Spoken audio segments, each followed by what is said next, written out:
More now. It's Tom from Hell Yeah. This is Brandon with From Ashes to New. Hey, this is Lacey Sturm. I said right now. You're in Real Rock Night. Real Rock Night. Well, they're tune replicas. Now, that did really well for us last year. And the love that you've shown for this band has been immense. And that is why they've never really left any of the stations in our radio group, any of the rock stations, I should say. Well, they're back with a new tune for 2022. And holy. Oh, man, I almost choked on my own saliva thinking about it. It's flying up the charts. And you've heard it a couple times on the show, but you're only, I would say, about 2 weeks away from hearing this every week on the show because they are already in the 20s on Foundations. So let's get up close and personal with the band Breathing Theory, man. I got Preston, Rob, Corey, and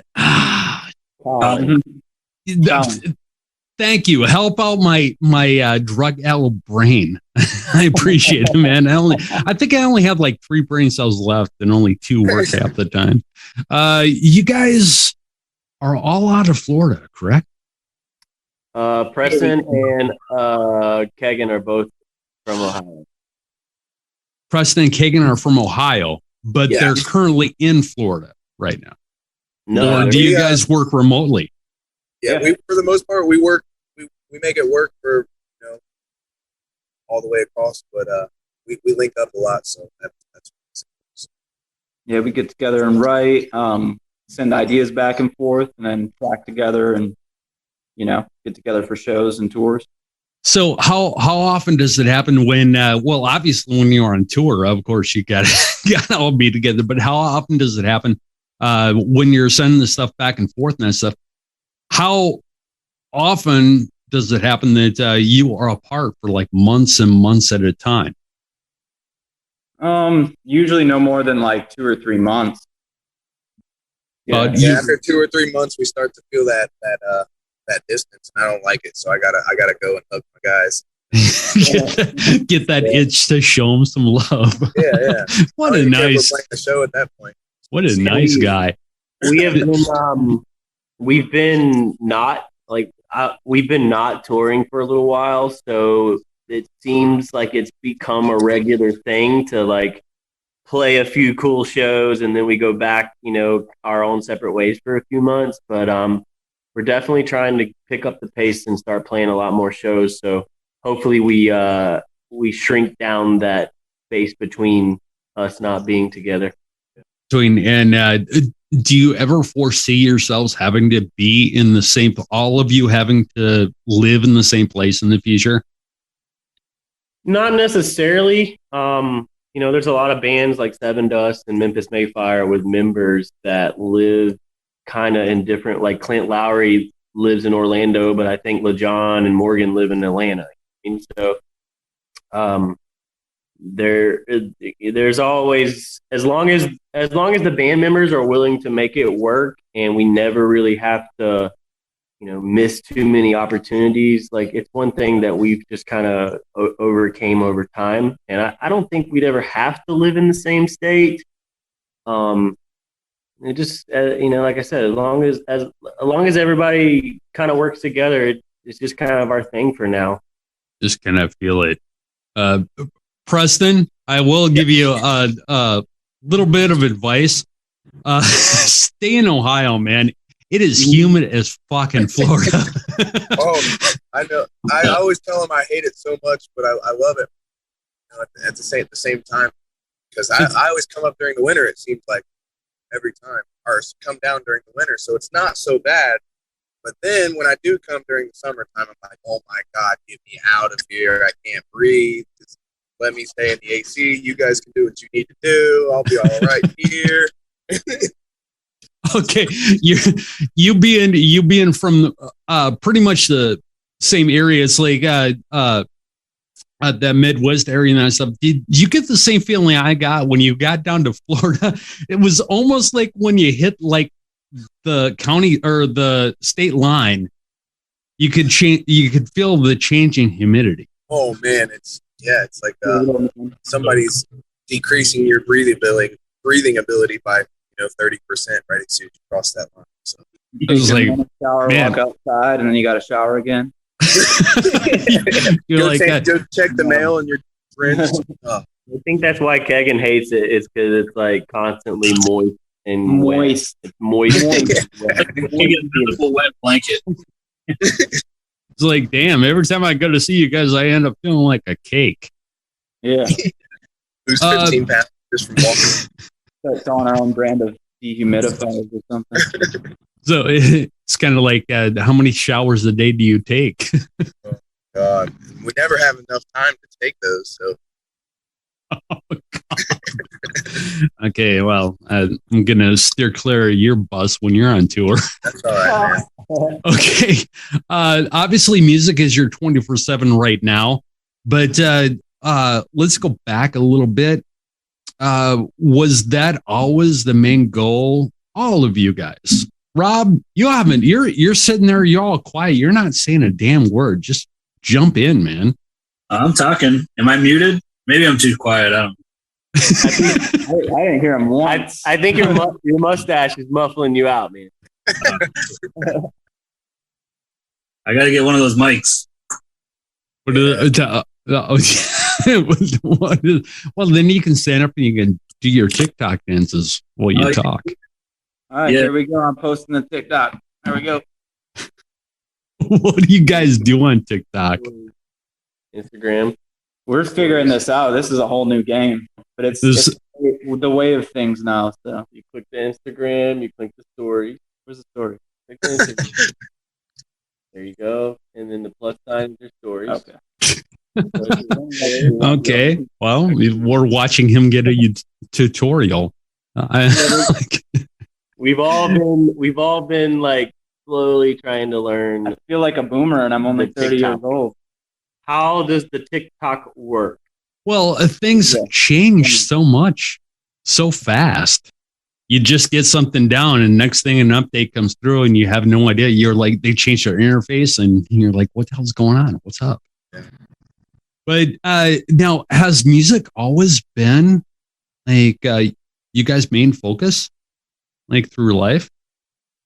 I think so for me. Like I have had so many different jobs and like done so many different things along the way. Like I have legit went into jobs that were like, I'll work your job and do a good job, but just know that like this is not like I'm not going to be the guy that retires from this place 35 years. You know what I mean?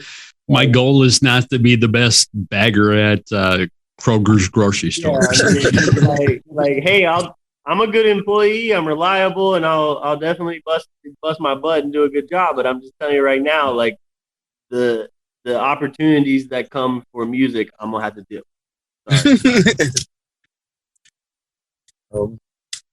It was always kind of mine. I mean, I always had music in my head because my dad was a solid musician, for the time of my childhood. So it was always something I wanted to do. Oh, really? What's your dad do? He plays guitar, and he's played guitar for a long time. Still to this day, he plays guitar. But like I said, growing up, I always had a guitar to play. So it was just something that was a part of me that I grew up with. And finally, I found some boys to do it with. I can relate to that too, man. Because when I was a kid, like super small, like my parents have always been separated and divorced. So like even when I was like 4 and 5 years old, my dad and my mom would literally. I'm originally from North Carolina, but my mom is from Florida. So, my mom and dad would literally meet in Georgia, like a halfway point, Okay. and I would spend like 6 hours, like no, because it's probably about 9 hours, 8 or 9 hours. I would spend like 4 hours driving in the car with my dad, and my dad's just like singing and just belting out, and I'm just over there riding like, okay. So, like I got exposed to singing and music at such a young age that I was so intrigued by it that my dad was a singer, my grandpa was a singer, one of my aunts is a singer. So it's like it's always been in my DNA to want to sing, to want to do music. outside of it, outside of it, nothing else really makes sense to me because it was ingrained in me so young. So definitely always been a primary focus. What about you, Colin? TikTok is my primary focus. Yeah, I've always spent like all my time making music. So. And okay, well, delve a little further into that. All your time making music. So, does that include the whole gambit? Were you writing and singing songs as a little kid? Yeah, I just kind of like picked up guitar, and then I was just like, I want to learn every song that I can learn. So every song that I liked and felt like I wanted to learn how to jam on guitar, I started learning. And then I started like singing, literally because I couldn't find anybody else who was really a singer. There wasn't a lot of musicians where I grew up. I was like, dude, I got to sing. So I started learning how to sing, and I was terrible at it for a long time. Still pretty bad, but yeah, and picked up piano and started recording and all that stuff. Yeah, I agree with that. Like I definitely started writing. I picked up guitar when I was like 8 or 9 years old because I like went in the closet and found like my grandpa's like little acoustic guitar that had, I don't even know if anybody played it. I just know it was in the closet. You talking about the one you got the little picture of when you were like 3 years old? No. Like when I was like 8 or 9 years old, I went in my grandma's closet and there was this little acoustic guitar, like a junior acoustic guitar, and I thought it was my grandpa's, and it was in this box. And I remember opening the box and strumming it like, who's this? I want to play this. And I just like would mess with it, not knowing a thing about guitar. And slowly but surely, like I fell in love with like the noise that it would make. And then by the time I was 10 years old, one of my buddies was selling a Harmony Electric. Now you got to go way back. Wow. You got to go way back to remember harmonies.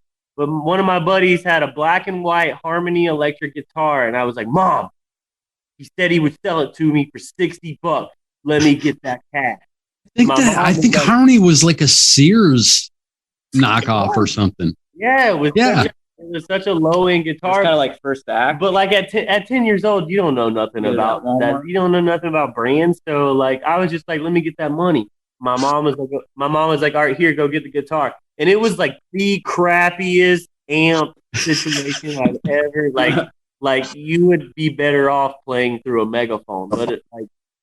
But I used to jam that thing, and I was like, had no idea what I was doing, and just hitting strings, just making noise. Just making noise. And you know the funny thing about it is I had no idea about like music theory or anything like that. But little by little, the music that I was listening to, I started to imitate, and because I could imitate it, and I started like realizing I could learn by ear. And I literally started writing songs just by finding places on the guitar that sounded appealing to me. And by in between like 10 and 12 years old, I started writing lyrics and stuff like to like random songs that I was writing. And I was just like, dude, something's happening here. You know what I mean? 9 or 10. Wow. I didn't even really start that early. I think at 10 years old, I was playing my first electric guitar with no idea what I was doing. And by 12 years old, I was like writing my first lyric. At 12 years old, I was writing lyrics. So like,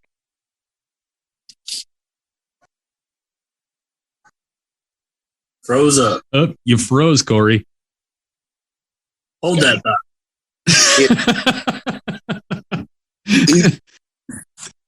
Cody. Oh, he's moving again. Oh, Matrix is not like us today. I was a late bloomer. I didn't start playing guitar till I was like 17 years old. At 17. And what pushed you into playing at 17?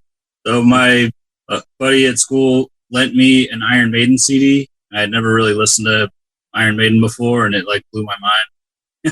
The guitar playing and solos and riffs and shit. And I was like, damn, I want to learn how to do this. And it was a lot of sense too. So like the energy for like the crowd and all that. I don't know.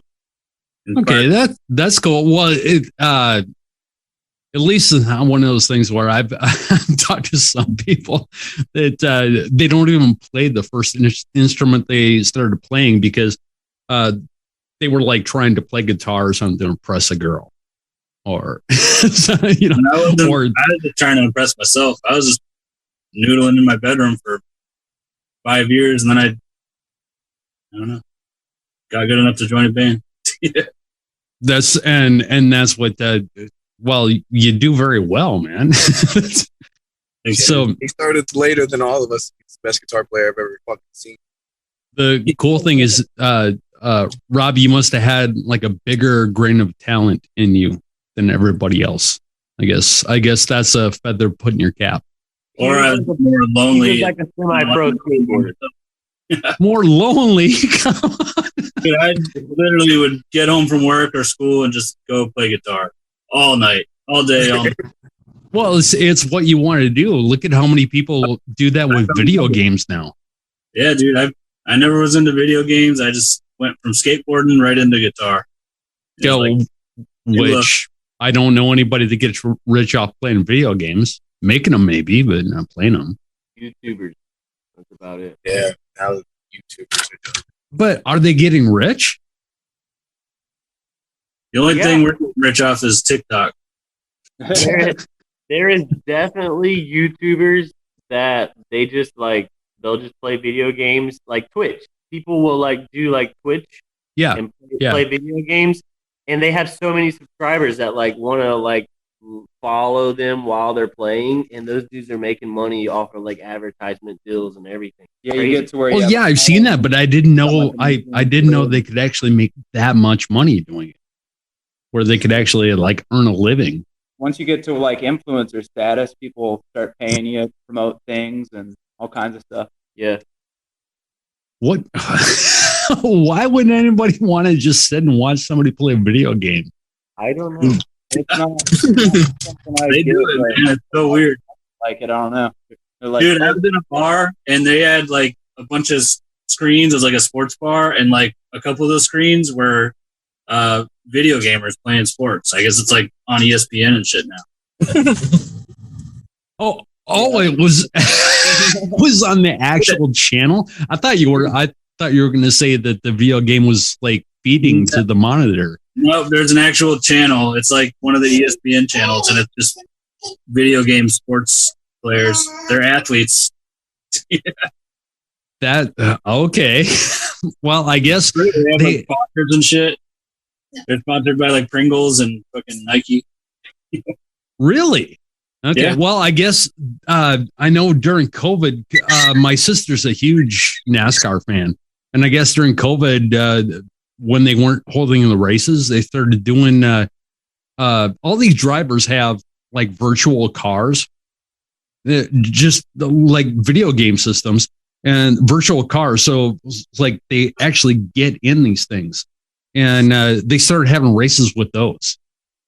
Damn. Hell yeah. So I guess now I don't know. I think it's kind of weird, man. Especially would I want to turn on ESPN and watch a couple guys play golf on video? Let's talk about your tune "Beautiful Disaster." So, where did the idea for this come? Because tell me if I'm on base on this, but I get the haunting melody, but what's the positivity aspect in there? Because I feel positive when I listen to it at the same time. I mean, there's a lot of majory sounding leads in there, noodled, sprinkled all over it. In Beautiful Disaster? Yeah. I don't know.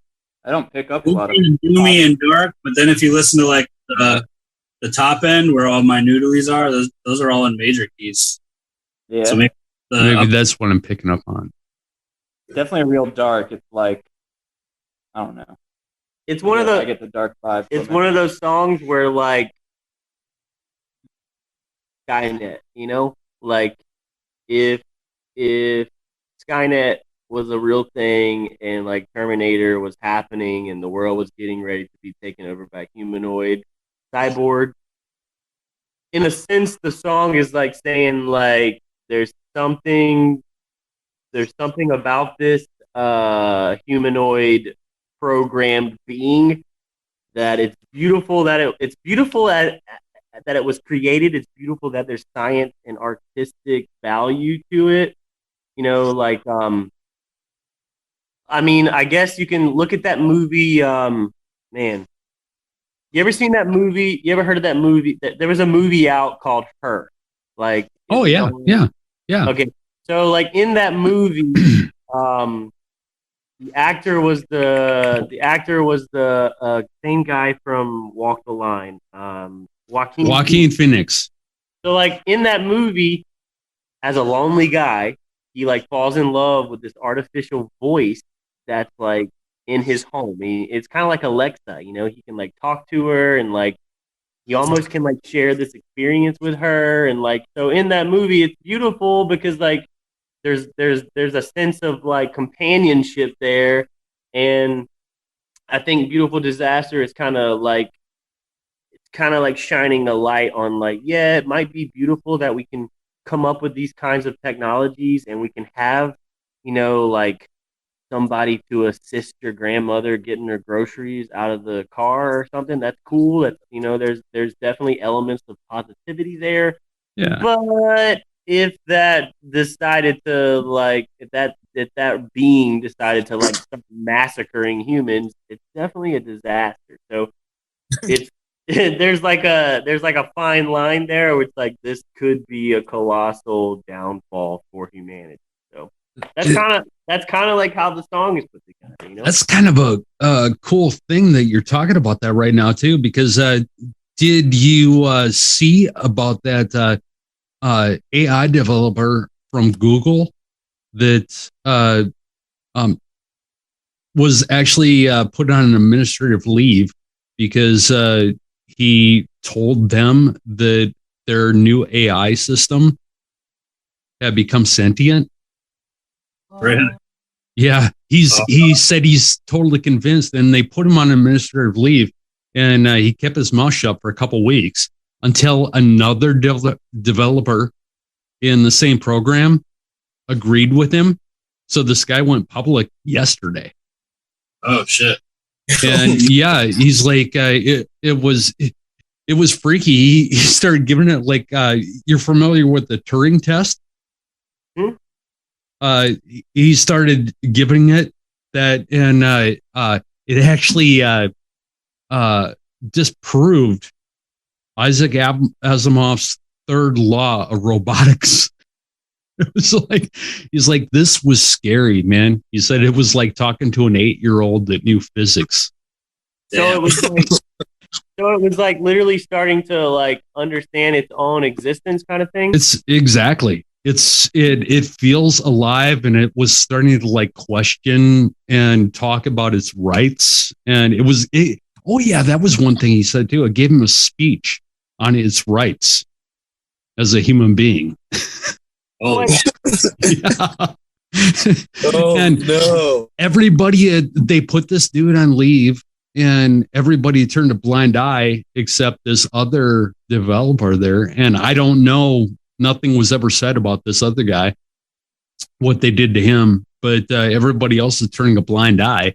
But seriously, man, it's like you cannot tell the difference. This is one of their chat bots. One of the, you know how you can chat with the computer, you never know if you're talking to a live person or not. That's what this thing was. And so the guy just took it further and started asking it like a whole shitload of questions. And yeah, I guess it just kind of blew his mind. So it's kind of cool that you're talking about that as you're talking about. Now I'm going to think about that every time I hear Beautiful Disaster. Well, Yeah, it's like that. It's like that. And if you, I know you've heard of that movie Eagle Eye with Shia LaBeouf. Yes. You got it. Shia LaBeouf. Yep. Anyway, that in that movie, it portrays an artificial intelligence that is all the time accessing all cameras to watch you, but that intelligence realizes that humanity is bound for disaster, and because it comes to the calculation that humanity is only going to eventually result in downfall. It literally tries to destroy the world. Kill everybody. Yeah. In the movie, it's like it doesn't even make any sense. In the movie, it's like human, like mankind is just self-destructive for themselves. So I'm just going to go ahead and end. We're just going to speed up. We're just going to go ahead and nuke the whole world. So like that's kind of how that's another way that beautiful disaster can be perceived for sure. Oh, they weren't just trying to kill all the humans. They were trying to just like in the movie dump the world. In the movie, the artificial intelligence was going to set off nuclear bombs to like destroy the world. That's how that was like portrayed. Okay, because I can totally see like them coming along and because it only makes sense when something is going wrong or is going to turn out badly and you can see it happening. The best course of action is to take it away or take yourself away from it. So I can see them getting rid of all the humans. If they get rid of the world, they don't exist either. So it's like the intelligence was so smart that it was like, let's just get rid of everything and everyone. It's like, what? Hold on. Okay, I'm kind of glad I'm going to be dead by the time like deep shit goes down because there were a bunch of nerds. One day we were just like, technology is pretty much taking over our lives. Let's just write all our music about it. I mean, we got cars that are pretty much driving people to their destinations now. So how long is it before you're like, hey Alexa, make me breakfast? You know what I mean? Oh, I've thought the exact same thing. God, I can't remember what it was I was watching, but it was a kind of a comedy. Based. Oh, it was that show Made for Love. I don't know if you've ever seen that, where the guy like creates like this. I'm not even going to go into it, man. But he in what they call the hub, this world that he made, basically for himself. Everybody has an assistant. They can have sex with their digital assistants. Yeah. One guy was there after like 2 weeks. They were like, somebody else that was living there was like, hey, have you had sex with her yet? It's like, what? Oh, I think I know what you're talking about. What? It was a movie? Yeah, I think I know what you're talking about. It's a show. I think it's on Amazon. Are you talking about Westworld? No. It's called Made for Love. And isn't it like the little blonde robot chick that's like really scary? Are you thinking? You might be thinking of humans, Colin. No. Yeah, you're probably right. This is like God. The guy's last name is even Google. It's not like it's supposed to be like a Google type thing. Okay. The guy's last name is Gogol, and he's kind of like an Elon Musk type of character. And he like creates this weird world, and he's trying to plant chips in people's heads. And it's like he married this one woman, and he was like evaluating everything she did. I mean, we're talking about everything. It's like second episode, I started off with him like collecting data on her orgasms.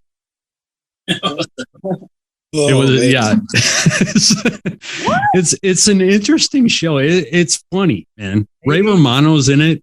He plays her father. Maybe they're like trying to study like women as technology. I don't know. I have not seen that. I don't know. I just thought it was wild. Well, it doesn't matter. Let's get back to Beautiful Disaster. Is this like a complete breathing theory project, or did you have some really awesome help on this tune? Replicas did really well for us, and I love that. But there's something about Beautiful Disaster. Or is this something you've been working on for a long time? We wrote it, was it 2020? Yeah, it would have been like, or no, it would have been early 2021. We wrote kind of the skeleton of it. Okay.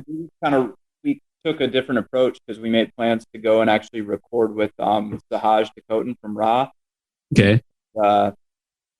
Yeah, so we went in the studio and we were just like, everything we were writing, we were just kind of writing off the cuff and just making little skeletons. Instead of like taking a lot of time on a song, we would just really throw something out really quickly and just leave it a skeleton. The most bare bones thing that you can think of, and go from there. We wouldn't spend more than like an hour or two on each song too. And that song kind of spawned like that. Like I was just noodling guitar in the studio, and then Corey was like, "Hey, I got an idea." So we sang all these lines, and a lot of the melodies actually came out for the song. And it was just still kind of a bare bones demo, and we just sat on it for a little while until we went and recorded the 6 songs that we worked on with Sahaj, and he really like brought the whole thing to life.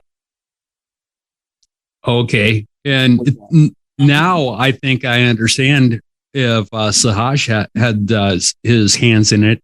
I think now I understand why, like, it just has this familiar feel to me.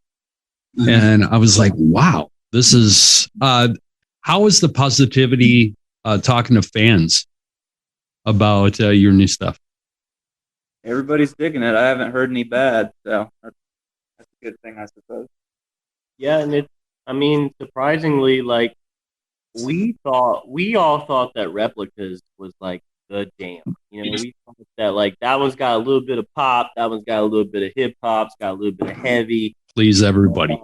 I wouldn't let him speak for me though, because I always when I first heard the Beautiful Disaster, I really loved that one. That one really stood out to me, and we have a couple more that are going to be like the next singles, and those really stood out to me too. So. But I think that Beautiful Disaster kind of captures like almost like a Deftones vibe. And even though we thought Replicas kind of had this overall wide fed, genre, Beautiful Disaster seems like because it's more targeted towards a select sound, people are receiving it well. So and it just, that song specifically feels like us. Like if there was a representation of us as a band, I feel like that song is it. Okay. It's got a little bit of the original, like the first EP that we put out, the Parasite EP. It kind of has that vibe, but like in a way where it's like, this is us now with a touch of where we came from. This is all right. And is it like you are you starting to have that feeling, or when did you get that feeling where, yeah, okay, it's happening. We're gonna do it. I think for me, as soon as we heard like the playback in Sahaj's studio, it was like, oh yeah, like we started to know like what the vibe was of all the songs as they're coming together. But definitely when we got the mix back for Beautiful Disaster, I was like, damn. And I don't know, it's just it hits a certain place for me, because it's like you can hear Hagen doing his thing, like completely out of the pocket, but in the pocket at the same time on the drums, and the vocal vibe and all the like darkness type feel to it, but then the guitar lead, it's just the thing. Like if somebody was gonna ask me about our music, that's the song that I would show them. So do you think this one is going to be the one to catapult you guys? Maybe not. I mean, it's doing well. If not, we got a couple more in the bag that we're about to drop. One of them might. We try to make every song something that's really listenable. That's just really what we shoot for. Yeah, every song should be a banger, or it should appeal to the mass. For sure. So, collaboration. Do you ever see who if you could nail down one person, anybody you wanted to, who would you want to collaborate with? I mean, there's probably a lot of artists on that list that we would love to do a track with. Um, Specifically for me, we have talked about doing some like a song with Sahaj himself because of Raw. Mhm. Pretty dope. But I've been really wanting to do something with NF.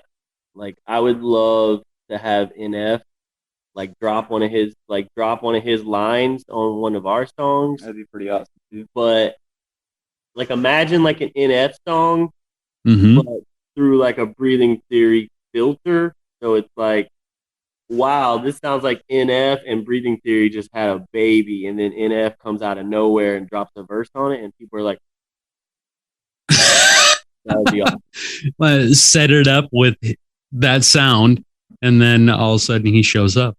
Yeah, I dig that. Yeah. I like the shock factor of it. Because it would surprise people because a lot of his stuff is positive and motivational, but it's dark, and I love the darkness in his stuff.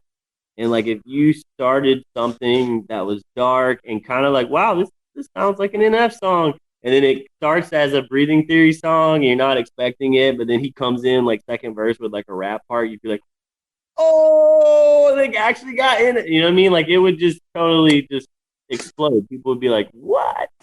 So would it be like a thing where you like if that did happen, would it be a thing where you would keep that under wraps? You wouldn't be breathing theory song featuring NF.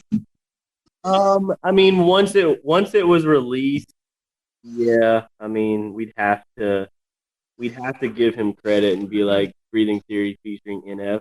I mean, you'd be crazy not to do that because there's people out there that would literally listen to it just because NF was on it, and then they're like, "Oh, this is tight." Well, and then that's what I was thinking too. How many new fans do you think he gained? A lot. He's Yeah. He's run up. Yeah, he's probably not cheap. Yeah. But he's got a lot of followers that I think that probably also listen to rock music, you know? So, you know, because of that like dark, moody vibe that he exists in, we are also kind of that moody band as well. So like I just think it would be a perfect collaboration, and then his fans that do like rock music would be like, this band is awesome.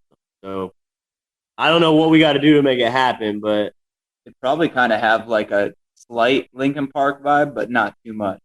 You know what I'm saying? It'd be like, it kind of reminds me of them, but it's not like you're trying to be Linkin Park. It'd be like, it's a cool track. That's now I'm going to be thinking about that. yeah, maybe in the next couple of years, maybe that would kick ass, man. So, as far as live stuff is going, now you're not doing anything right now, as you said, but what has, I guess, what has been the thing that you've liked the most in the live shows? Song wise, or it could be anything. Song wise, that's why I asked the why, because it can be many different things. It could be song wise, it could be equipment wise, it could be with the fans, it could be with the venues. I would just say since we started dropping the new tracks, like since Collapse and Replicas and stuff, just the new material, like there's been a shift and a change in us, and like we have this whole concept we're writing around with the artificial intelligence themed lyrics and stuff, and it's just it's a new feeling from what we used to be as a band. More people showing up, and still all the old people showing up, and it's just I don't know, it's cool. Yeah, like stands out to me the first time Corey didn't sing the bridge for Fireflies, and he held the mic out, and the crowd was singing it back louder than us at House of Blues. That was probably the coolest feeling for me. Hearing the audience sing your shit back to you louder than you're even playing it, you know? Yeah. That was The House of Blues shows are always fun. And it's But honestly I'm definitely really enjoying the current like new era of this band for sure. For me personally, it's like every time we play a show now, it's just like right. well, it's because before I think we existed as just another band. You know, we were writing our songs, we sing along, you sing along, blah blah blah. And before it was kind of like we were just another good band. But now that we've kind of taken on this theme, um, this this feeling of like being kind of like a sci-fi band, it gives us more to me. It gives us more relevance and existence because you're not People can relate to it, like people that are fans of some of the sci-fi culture and stuff. Kind of like Mhm. how Ice Nine Kills does all the horror movies. It's like, we're kind of nerds in ourselves, and we like a lot of this different stuff that we write about. And I think people can relate to that. Like, yeah. there's a lot of people out there that love the Terminator movies. They may hear this and be like, "Damn, I love rock music," and they're making me like remember when I first saw that movie, but in a badass song. You know what I mean? Yeah. It I think def- that's pretty cool. it speaks volumes to not just be another good band, but be a band that has like an edge or an element to you that makes people go like, I'm gonna remember these guys because they made me think about like science fiction. You know what I mean? So I think and that kind of like Colin was saying, this new era, like when we step on stage, it's like it's kind of like we're representing something. We're like putting on a show in a whole different sense now. That energy exchange it feels like we're like where we're supposed to be. You know what I mean? Yeah, it'd be really So cool is to be able to like go to SuperCon or something and play a show at SuperCon because Yeah. we have all this sort of thing going on. hey, that's something to think about. What about doing like some of those conventions? I've been to SuperCon. I mean, It was really do fun. they? I've never been to any of the conventions. Do they do music? Probably. I don't think they did at SuperCon. It's usually more like movies and stuff like that. But Yeah. it's really cool. I saw like Opie from Sons of Anarchy and what's her name, Matt from Stranger Things, and Okay. she's a totally different person, like in person. Actually, she's really like bubbly and like she's not like that sad character she plays, which is Yeah. pretty. Yeah, it's really cool going to those types of events, like meeting people and seeing what they're like. Some of these actors are actually like in person and stuff. So yeah, you get so locked into the characters that like it's almost like a completely different person. Yeah. I totally get that. Now, one thing I want to hit on is breathingtheory.com. Why does that redirect to Joey Danger's portfolio page? Joey Danger is actually he's actually got the guy that did the production and stuff for he did the recording and the production for the Parasite EP and the Uprise stuff. And when we did the Uprise stuff, we kind of had like an agreement that we would be under his personal label umbrella. So for a while, Joey to make it short and sweet, he made the website. And then he's like working on it directs to his server. We're working on updating the website. So yeah, that's weird. Yeah. Okay. No, I was just wondering because we here on the show, when a band gets up into the 30s on foundations, we start we call it fanning their flame. Just like give them an extra boost. And then I beg listeners and stuff to request, radio station near or far, doesn't matter. Call them up, like request, breathing theory. And I put out your website. Somebody messaged me back. They're like, I got some photographer or something. Like, what the hell? So yeah, I went and looked and it. Huh? Yeah, we had to get that taken care of. Yeah, it's been under construction for a little bit. We got to, with the whole new era of us as a band, we got to make something more modern. Well, it's like, and you're sitting there trying to work on get your stuff on TikTok right now. You guys are doing, what would you say in percentage you're doing yourselves right now?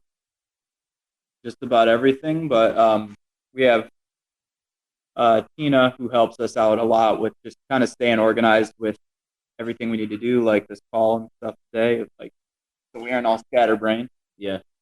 He is definitely keeping us organized for sure. Yeah, but outside of that, like we do a lot of our video stuff ourselves. Outside of like the replicas video was Wombat, and our label is Pepper Gomez. You know, she owns Wake Up Music Rock, so she's doing a lot of.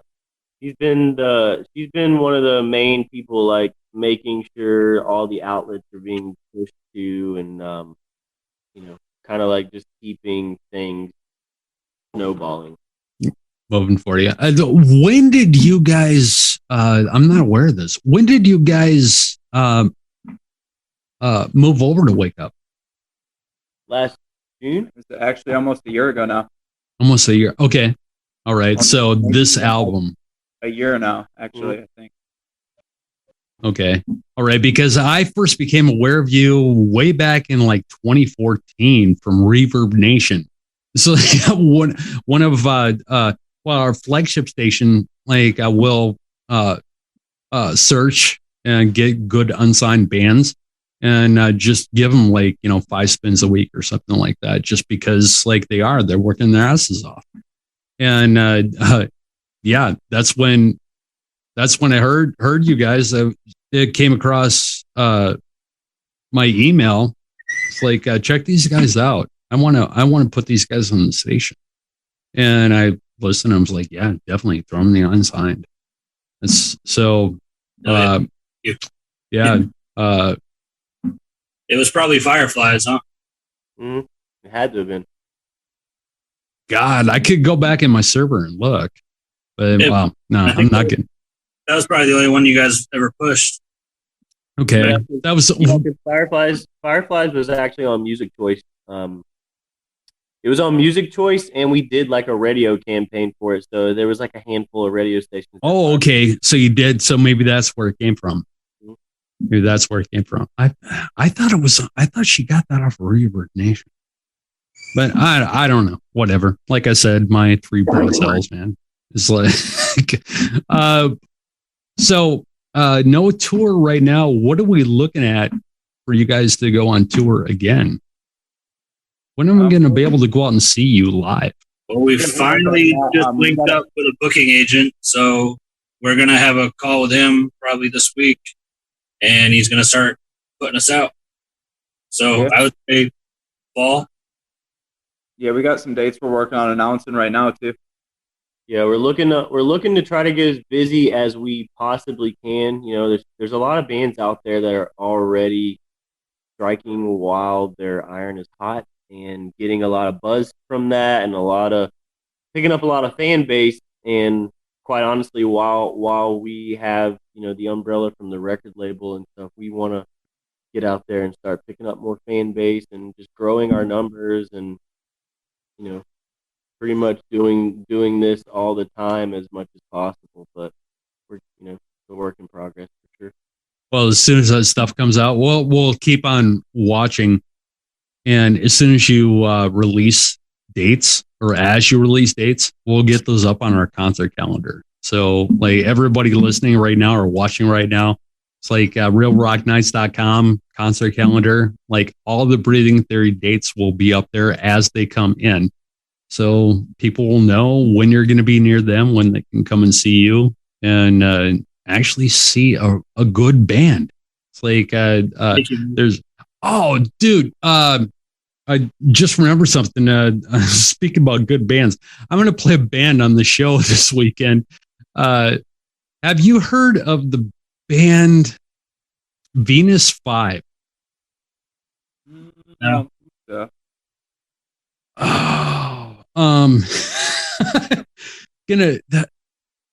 They're being billed as the heavy metal Spice Girls. Really? And I don't hear anything heavy metal in there. They have one song that the song I'm actually going to play on the show this weekend called Tommy and Ms. Lee. That's kind of got a rock vibe to it, but most of the stuff is like 90s sound, like they have synth and stuff. They don't play any instruments. That's what reminded me when I said people can go out and see a good band and stuff, because they don't play any instruments. It's just like five, like, and I don't want to completely bash them, but like five pretty faces, or should I say pretty Botoxed faces and injected faces. And all they do is sing the songs. And it's like, I think there's one woman on there that she seems like she is like a real musician. Are you saying that they literally all five perform to rock music, but with no instruments? Yes. That's why I said they're being billed as the heavy metal Spice Girls. They don't, because Spice Girls didn't play any instruments. All they did was sing. And there was like, God, I'm trying to remember some of the other things. It just seems like a big gimmick. Do they dance live? Is there dancing involved? Not past what you or I would do. It's like, as like, I want to at least see a drummer. Like if you're like five people, how many people are in? It's five girls, and it all seems like sequenced music. No. No. It's probably an experiment, and I bet you it blows up. So I have no idea, and like I said, it looks like three of them look like they're. It's hard to tell when their faces are all injected and everything, but three of them look like they're like maybe late 30s, early 40s, and two of them look younger. But for the most part, it looks like they're like ex-porn stars or something. That's what it reminds me of when I look at them. No, I'm not saying they are. But that's what reminds me of when I look at them. It looks like somebody that's past their prime, so they go out and they get all these injections, facelifts, Botox, and I don't know. No, I just wondered if you'd heard of them, because I just saw it last night when I was doing research for this week's show. I was like, what in the hell is this? I'll check it out.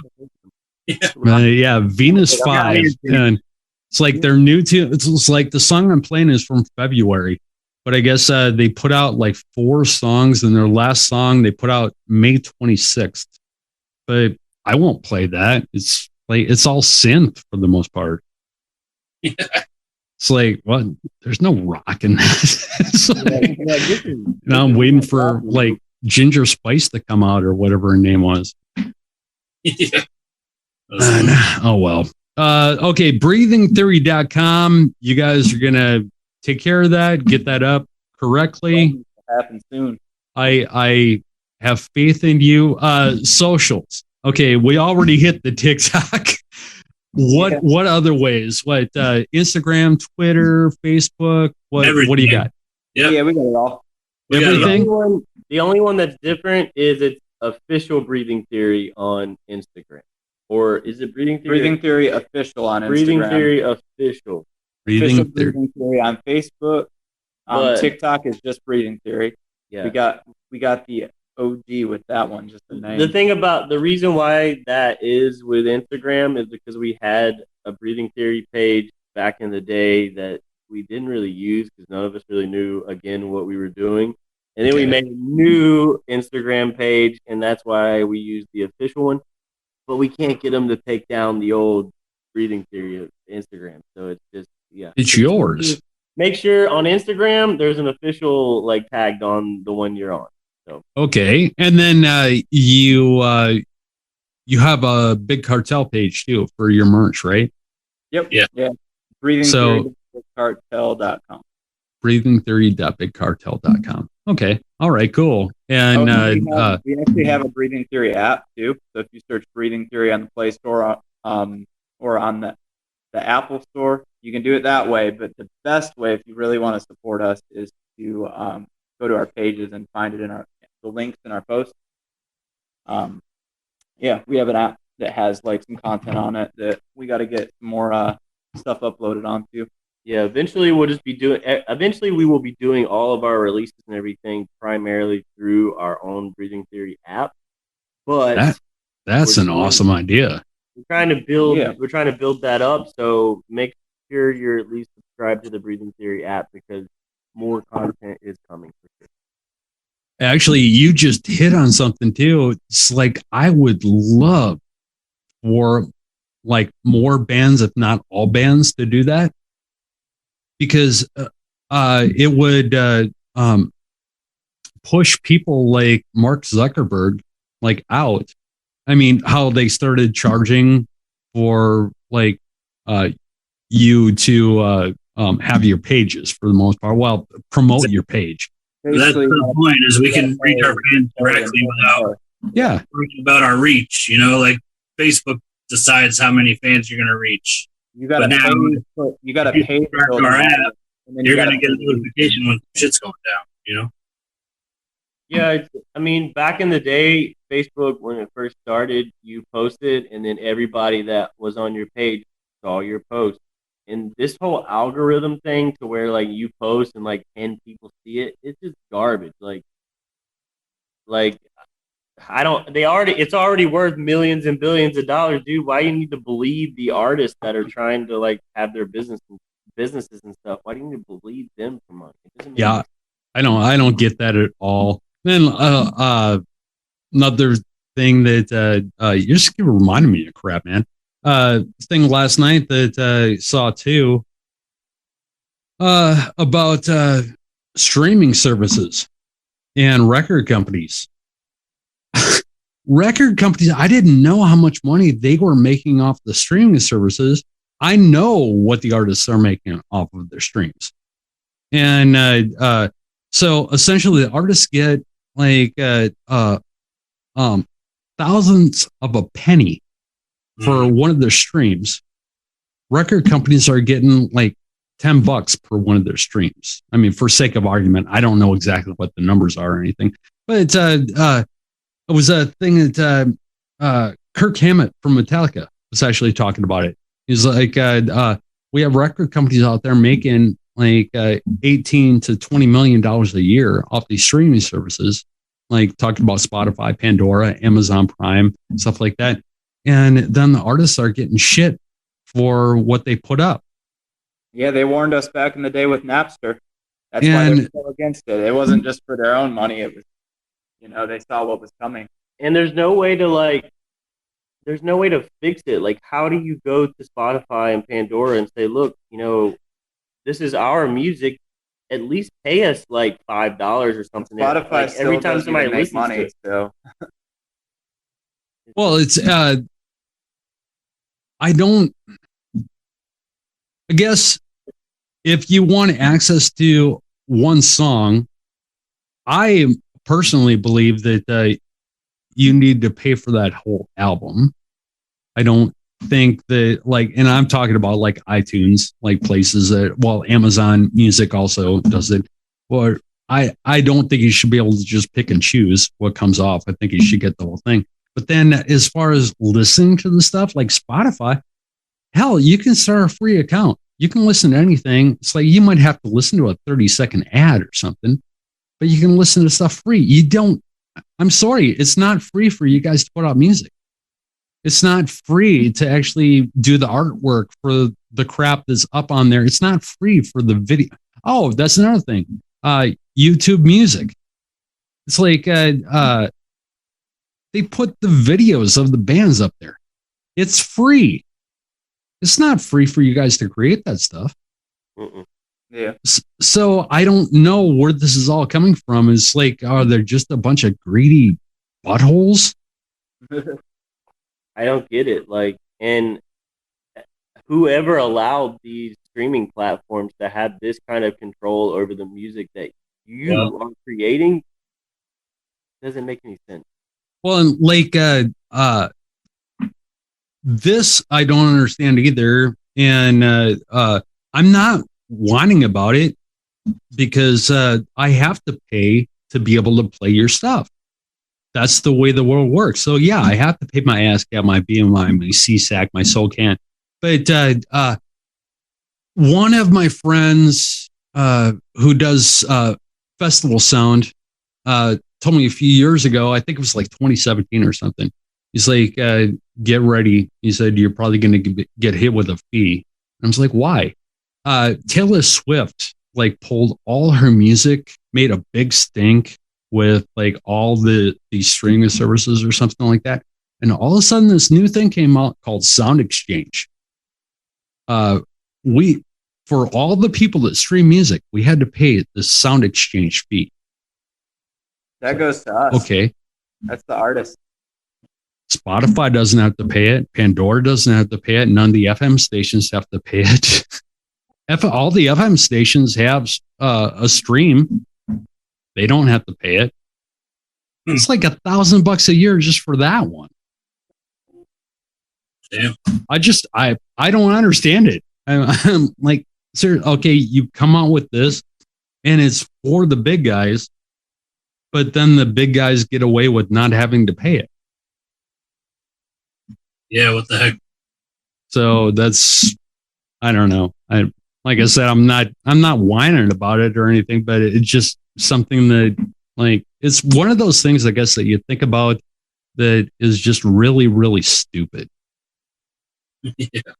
I you know, the name of the game now, like most artists will tell you, the name of the game is touring. Like no one can take away your live money. You know, if you're like a band like Seven Dust that's making like $25K a night, like that's what they make. So the name of the game nowadays is you tour to make money, you sell merch live, you sell merch on your website. That's your profit margin. As far as the streaming platforms go, as far as the radio play goes, like That either just goes to the label, or if you're independent, you're lucky and you get a little extra income stream there. Is that anything that you see on down the road, going independent, like starting up your own label? I mean, we kind of already have our own talents. We drop ourselves. And all you got to do now is just use DistroKid, and they handle everything, make it really easy. Oh, really? Yep. Yeah. So even though we're with the label for the new stuff, we still have our old catalog as well. So it's a thing where there must have been enough people wanting to do that like they started up, because I've seen that happen like with different things over the years. Enough people like start doing one certain thing, all of a sudden somebody pops up to help them out. Yeah. You don't have to have a label. It's just kind of an extra thing, now.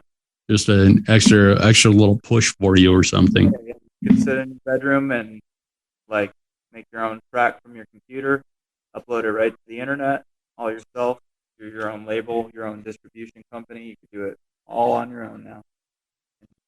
Get music all around the world. And there is a lot of conversation of whether or not you need a record label and whether or not you do. It's like back and forth. But I will honestly say, like, so far the things that Wake Up Music Rocks has done for us, I don't think that we could have achieved all of those things by ourselves. And it just goes to show you, like, even though that conversation exists and we, you don't always know which way is best, like, in certain scenarios and in certain conversations, it is best. And I think for us in Wake Up Music Rocks, it definitely helped us get further than we could have on our own. So it's to each their own as far as the band goes. There are bands out there that are solely independent and they finance and they do everything on their own, but you gotta be able to figure all that out and pull all the strings. So Right. Okay. Yeah. Well, they help give a push in different things, man. Like you said, like just interviews. Then also, I'm sure they're pushing your stuff out there constantly, like any promotion, any new things that are going on with the band. They put out there, so that probably does help and that stuff, because that's one less thing that you have to post on TikTok. Not to mention, and I will clearly say this. It's a whole different feeling to be an independent band and not have like a record label behind you, and you're just like, hey, like, we want to play this show, or hey, you know, we want you to pay us this much money, or hey. And that's all well and good being an independent band, but when you're signed to a label, it almost gives you like that edge of clout to be like, hold up, we're signed and we're actually like we're like an actual semi-national signed band here. You're gonna pay us what we're asking, or it's where's our Lambos? Give us our Lambos. So I will be the first one to say, you know, it was always my dream to like push this band to a point that we got signed and like started to make waves, and it feels good to like have crossed that milestone to where we're doing the things that I had, you know, pushed for. So it's cool to be like represented by our record label and say that we're signed and talk to people about those things. Gives you that credibility factor. Yeah, I mean, it's like, you know, it's kind of like being a tattoo artist. You know, clearly you can go out and learn a tattoo on your own, and you can do it on your own. It's like having your tattoo license.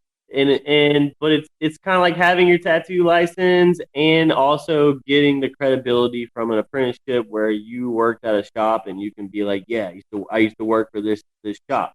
Like that credibility. It goes without saying. It gives you like that extra clout. Whereas like, yo, bro, come let me tattoo you in my garage. You don't necessarily have that clout, you know, when you didn't work in a shop. And I can understand that. So for us, it definitely feels like we got that credibility. We got that clout having a record label that was willing to sign us. So that is, yeah.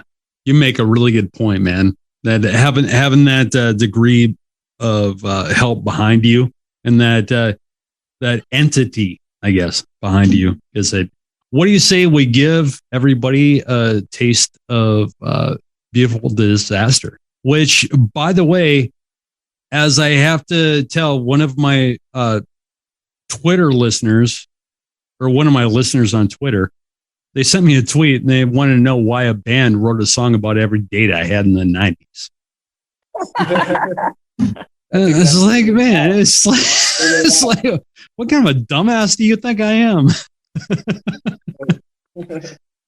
But here we go, man. Beautiful Disaster. Breathing Theory is the band. It's right here, right now. This is Real Rock Nights. Thanks, guys. Thank you. Appreciate it, man. Thanks to the Foundations Charts, Concrete Marketing, Skateboard Marketing, Grand Promo, FM Music Management, Pavement Entertainment, Better Noise Records, The Orchard, Sony Music, Spine Farm Records, New Ocean Media, Napalm Records, Rock Nation, MK Music, and Curtain Call Records.